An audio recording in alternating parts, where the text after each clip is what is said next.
가족한테 돈 좀 보냈다가 세무조사 맞는 거 아닐까? 이런 걱정 해보신 적 있으시죠? 부모님 생활비 보내드리고 아이 통장에 용돈 좀 넣어줬다가 나중에 세금 폭탄 맞았다는 얘기 주변에서 한 번쯤 들어보셨을 겁니다. 근데 막상 세법을 들여다보면 대부분의 걱정은 사실 근거가 없어요. 진짜 무서운 건 국세청이 아니라 어디서부터 위험해지는지 그 선을 모른다는 것 자체거든요.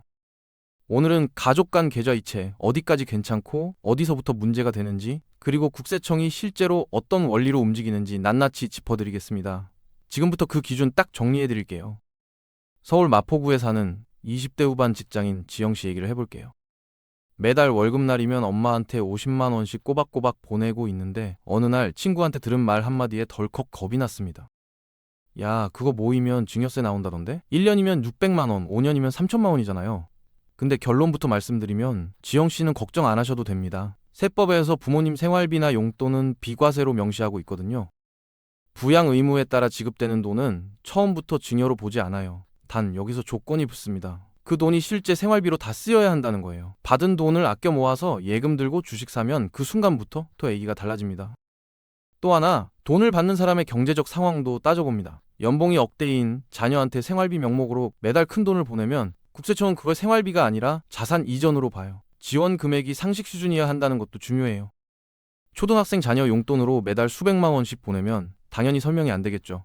결국 핵심은 하나입니다. 받은 돈을 그대로 생활에 썼느냐, 아니면 자산을 불리는데 활용했느냐. 그 차이가 세금을 부르냐 아니냐를 가릅니다.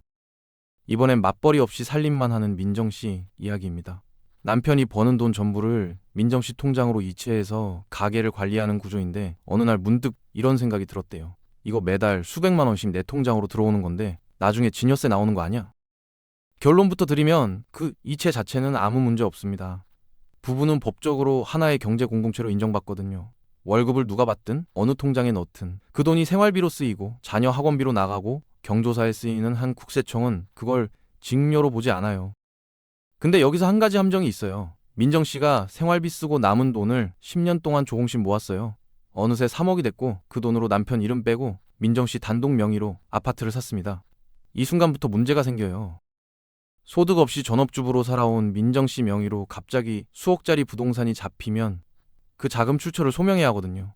부부간 이체는 횟수나 금액이 아니라 그 돈이 결국 누구의 자산을 만드는데 쓰였느냐가 핵심입니다. 소비에 쓰이면 문제없고 한쪽 명의의 자산이 되는 순간 증여로 볼 수 있어요. 이 선 하나를 꼭 기억하세요. 하루에 1,000만 원 이상 현금 뽑으면 국세청에 자동 신고된다던데 나 지금 조사 대상인 거 아니야? 이런 말 한 번쯤 들어보셨죠? 맞아요. 실제로 그런 시스템이 있습니다. 금융정보분석원, 줄여서 FIU라고 하는 기관이 하루 1,000만 원 이상의 현금 거래를 자동으로 보고받아요. 근데 여기서 많은 분들이 오해하는 부분이 있어요. FIU가 보고받는 건 현금 입출금 거래입니다. 통장에서 통장으로 이체한 내역은 애초에 이 보고 대상이 아니에요. 그러니까 가족한테 1,000만 원 넘게 계좌 이체했다고 FIU 이후에 신고된다? 이건 사실이 아닌 겁니다. 설령 현금 거래로 보고가 들어간다 해도 국세청이 그걸 일일이 다 들여다보는 건 현실적으로 불가능해요. 하루에만 수만 건씩 쌓이는 데이터를 전부 조사할 인력이 없거든요. 국세청이 실제로 눈여겨보는 건 따로 있어요. 현금 거래가 거의 없어야 할 업종인데 매달 수백만 원씩 현금이 꾸준히 들어온다거나 소득 대비 말이 안 되는 현금 흐름이 반복될 때입니다. 반대로 전통시장 상인이나 금거래소처럼 현금이 일상인 업종은 고액 현금이 오가도 통상적인 영업으로 봐요. 결국 현금 거래 자체가 문제가 아니라 그 흐름이 상식적으로 설명이 되느냐 안 되느냐 거기서 갈립니다. 그럼 국세청은 대체 어떤 경우에 실제로 움직이는 걸까요? 많은 분들이 가족한테 돈 좀 보냈다가 어느 날 갑자기 세무조사 통보가 날아올까봐 두려워하시는데 실제 작동 원리는 생각보다 훨씬 제한적입니다. 우선 국세청은 개인정보보호법의 통제를 받기 때문에 납세자 동의 없이 계좌 내역을 마음대로 열어볼 수가 없어요. 누군가 가족한테 이체했다는 사실 하나만으로 조사가 시작되는 일은 구조적으로 불가능합니다. 그럼 언제 시작되느냐? 크게 세 가지 경우예요. 첫 번째는 사업자 세무조사인데 일반 직장인이나 주부가 여기 걸릴 가능성은 극히 낮아요. 두 번째가 자금 출처 조사입니다. 소득 신고가 거의 없는 사람이 갑자기 수억짜리 아파트를 샀거나 단기간에 자산이 비정상적으로 불어났을 때 시작돼요. 사회초년생이 부모 지원받아 전세 끼고 집 샀다가 이의조사 받는 경우가 실제로 꽤 많습니다. 세 번째는 상속세 조사예요. 부모님이 돌아가시면 고인의 과거 10년치 금융거래를 전부 뒤집어요. 이건 뒤에서 더 자세히 다룰게요. 조사를 받게 됐을 때 가장 효과적인 방어 수단은 사실 아주 단순해요. 이체할 때 통장 적혈안에 메모 한 줄 남기는 겁니다. 전세 차용금, 엄마 병원비 대리 결제 이런 식으로요. 나중에 소명할 때 이 메모 하나가 생각보다 엄청난 힘을 발휘합니다. 아이 이름으로 주식계좌 만들어서 부모가 대신 굴리는 거 주변에서 한 번쯤 보셨을 거예요. 어차피 나중에 다 줄 거니까 미리 넣어두는 거지 뭐. 이런 마음으로 시작하는 분들 많은데 세법은 아주 단호하게 봅니다.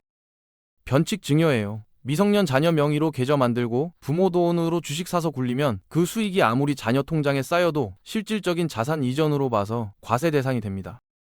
그럼 차용증 쓰고 빌려주는 형식으로 하면 되지 않냐고 물어보시는 분도 계신데 자녀한테 갚을 능력이 없으면 그 차용증은 법적으로 아무 의미가 없어요. 그냥 증여로 봅니다. 올바른 방법은 순서가 중요해요. 먼저 증여세 신고를 마친 다음 그 돈을 자녀 통장에 넣고 그 돈으로 투자를 시작하는 겁니다. 이렇게 하면 나중에 주식이 10배 올라도 그 수익은 온전히 자녀 몫이에요. 추가 세금 없습니다. 선물 얘기도 잠깐 짚고 갈게요. 졸업 선물로 노트북 사주는 건 사회통념상 비과세예요. 근데 수천만 원짜리 외제차나 억대 미술품은 자산으로 분류돼서 증여세가 붙어요. 결혼 혼수도 마찬가지입니다. 일반적인 가전제품 세트는 문제 없지만 수천만 원짜리 귀금속이나 명품 시계는 변칙 증여로 판단될 수 있어요. 선물의 기준은 결국 하나입니다. 사회통념상 이 정도면 당연하지라고 고개가 끄덕여지는 수준이냐 아니냐예요. 1,000만 원 이상 이체하면 국세청에 바로 신고된다. 이 말 얼마나 많은 분들이 믿고 계신지 아세요? 실제로 부동산 커뮤니티나 재테크 카페 가보면 이 얘기가 공식처럼 돌아다닙니다. 근데 이건 반은 맞고 반은 틀린 얘기예요. 앞서도 잠깐 말씀드렸지만 이게 워낙 중요한 오해라서 한 번 더 짚어드릴게요. FIU에 자동 보고되는 건 현금 입출금입니다. 창구에서 현금 뭉치로 1,000만 원 넣거나 뽑을 때 해당되는 얘기예요. 통장에서 통장으로 이체하는 건 금액이 수십억이라도 FIU 보고 대상이 아닙니다. 그러니까 부모님한테 전세 보증금 1억 보내드렸다고 자녀 학원비 몰아서 1,000만 원 넘게 이체했다고 그게 어딘가에 자동 신고된다는 건 사실이 아니에요. 물론 보고가 들어간다 해도 국세청이 그걸 전부 조사하는 건 불가능하다고 말씀드렸죠. 하루에 수만 건씩 쏟아지는 데이터를 다 들여다볼 인력 자체가 없어요. 국세청은 조직 내부적으로도 중복 조사를 금지하고 실익 있는 탈세 혐의에만 집중하도록 가이드라인이 잡혀 있습니다. 확실한 혐의가 없으면 함부로 착수하지 않아요. 결국 적법한 명목과 증빙이 있다면 이체 금액이 크든 작든 그 행위 자체는 세법상 아무 문제가 없습니다. 두려움의 대부분은 잘못된 정보에서 비롯된 거예요. 숫자만 보면 누가 봐도 문제처럼 보이는데 실제로는 전혀 아닌 경우가 있어요.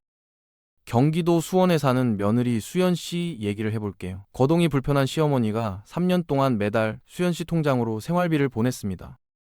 쌓이고 쌓이니까 총 1억 5천만 원이 됐어요. 며느리에 대한 증여재산 공제 한도는 1천만 원이거든요. 겉으로만 보면 1억 4천만 원에 대한 증여세를 내야 할 것처럼 보입니다.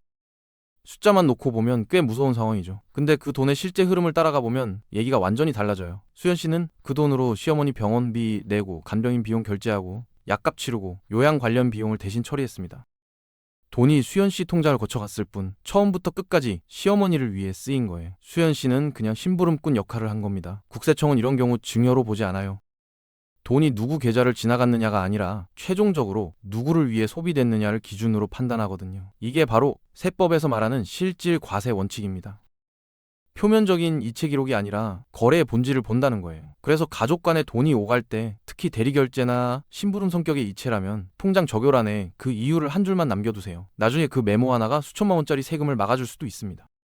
자녀한테 5천만 원 줄 때 어차피 세금 한 푼도 안 나오는데 굳이 신고를 해야 할까요? 많은 분들이 공제 한도 내니까 그냥 보내면 되지라고 생각하시는데 사실 이게 단순한 문제가 아닙니다. 미리 신고해두면 생기는 가장 장점이 있어요. 그 돈이 국가로부터 공식 검증된 깨끗한 자금으로 확정된다는 겁니다. 나중에 자녀가 그 돈으로 집을 사거나 사업을 시작할 때 자금 출처 소명을 요구받으면 증여세 신고 확인서 한 장으로 깔끔하게 끝나요. 게다가 세무조사를 받는 상황이 오더라도 소액이라도 성실하게 신고해온 이력이 있는 사람과 아무 기록도 없는 사람을 대하는 조사관의 태도는 미묘하게 달라집니다. 근데 여기서 반드시 알아야 할 치명적인 함정이 있어요. 증여 후 10년 안에 부모님이 돌아가시면 사전에 증여한 재산이 전부 상속재산에 합산돼서 같이 과세됩니다. 더 무서운 건 자녀가 그 사실을 까맣게 잊고 상속세 신고할 때 누락해버리는 경우예요. 국세청 전산에는 신고 기록이 영구적으로 남아있는데 신고서에는 빠져있으면 가산세까지 얹혀서 돌아옵니다. 그러니까 사전 증여 신고는 부모님의 건강 상태, 앞으로 10년, 그리고 상속세 부담까지 함께 계산한 다음에 결정하셔야 해요. 단순히 절세 수단으로만 접근했다가 오히려 더 큰 세금을 맞을 수 있거든요. 세무조사가 시작되면 국세청이 가족 통장을 전부 털어본다, 이렇게 알고 계신 분들 많으시죠? 근데 실제로는 조사 종류에 따라 열어볼 수 있는 계좌 범위가 법적으로 엄격하게 제한돼 있어요.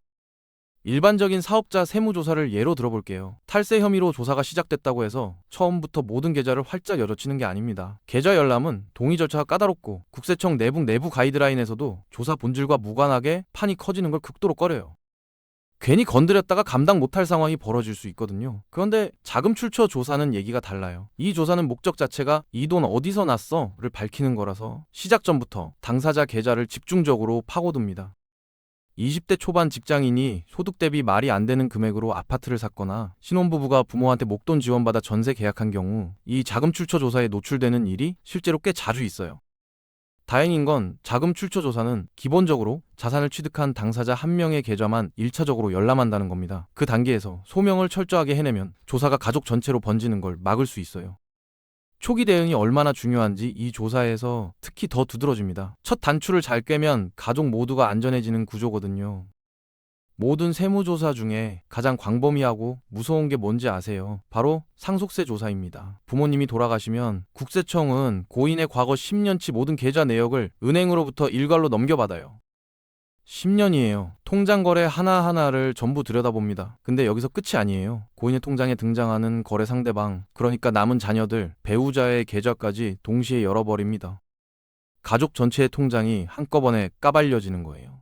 조사관들이 가장 먼저 눈에 불을 켜고 찾아내는 게 뭔지 아세요? 적요란에 아들, 딸, 여보라고 찍힌 이체 내역이에요. 아니면 일정한 패턴으로 뭉칫돈이 오간 거래들이요. 이런 거래들이 포착되면 양쪽 통장이 다 열린 상태에서 소명을 요구받는데 아무런 준비 없이 이 상황을 맞이하면 굉장히 곤란해집니다. 수년 전에 아무 생각 없이 빌려줬던 돈, 대신 결제해줬던 비용, 명절에 드렸던 목돈, 이런 것들이 줄줄이 편법증여로 엮여서 세금 추징으로 이어질 수 있거든요. 그래서 부모님이 연세가 있으시거나 자산 규모가 어느 정도 되신다면 지금 당장 가족 간 거래 내역을 한번 정리해 보실 필요가 있어요. 꼬투리 잡힐 만한 이체가 있다면 미리 소명 논리를 만들어 두세요. 차용이었는지, 대리 구매였는지, 부양 목적이었는지 그 맥락을 지금 정리해 두는 것과 조사받고 나서 당황하며 수습하는 건 결과가 완전히 다릅니다. 결국 가족 간 계좌 이체 그 자체는 문제가 아닙니다. 문제는 그 돈이 어디로 흘러가서 누구의 자산이 됐느냐예요. 국세청은 숫자가 아니라 실질을 봅니다. 오늘 말씀드린 것처럼 계좌 이체할 때 메모 한 줄 남기는 습관, 대리 결제나 차용은 그 맥락을 기록해 두는 것, 이 작은 차이가 나중에 수천만 원짜리 세금을 막아줄 수 있어요. 부모님 연세가 있으시거나 자산 규모가 크다면 지금 바로 세무 전문가와 한 번만 상담해 보세요. 막연한 불안보다 정확한 준비가 훨씬 값어치 있을 것입니다. 오늘 영상은 여기까지입니다. 구독 부탁드립니다.